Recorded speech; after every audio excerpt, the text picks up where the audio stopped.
Տրամպը ասում էր, ես խաղաղության նախագահ եմ ուզում, իմ ժամանակ որևէ պատերազմ չի սկսվել։ Հիշում եք, որ ասում էր, իմ նախագահ լինելու ժամանակ որևէ պատերազմ ես չեմ սկսել եւ այդպես էլ կշարունակվի։ Հիմա կասի ես չեմ սկսել։ Դե իհարկե։ Կասի ես չեմ սկսել։ Հական գործիչները շատ լավ են խոսում, սողուն են։ Հետո եկել եմ արդեն այդ արճակատումը կար կասի։ Դե իհարկե, ես բայց գոնե պետք է կանգնեցնել այդ դեպքում, այսինքն նորանոր պատերազմներ չհրահրել։ Դե իր կանգնեցնելու ձև այն է, որ իր բառերով նա ասես ես դες նենց կռմբակոծեմ, որ դուք դեպքմա չեք տեսել։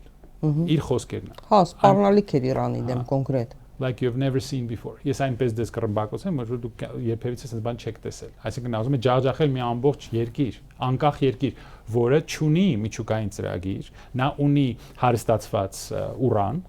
ասում են 60%-ով հարստացված, որը վտանգավոր։ Այսինքն նա կարող է մի քանի շաբաթվա ընթացքում իր առաջի գլխիկը ստեղծել։ Եթե հարստացնի այդ ուրան հարստացնի, կարծեմ 92 թե 93%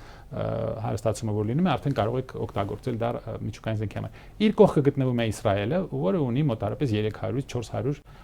գլխիկ։ Եվ ոչ ոք հարց չի տալիս, ով է իրավունք տվել մի երկրին ունենալ, իսկ մյուսին չունենալ։ Սա էլ ձեր միջազգային օրենքը։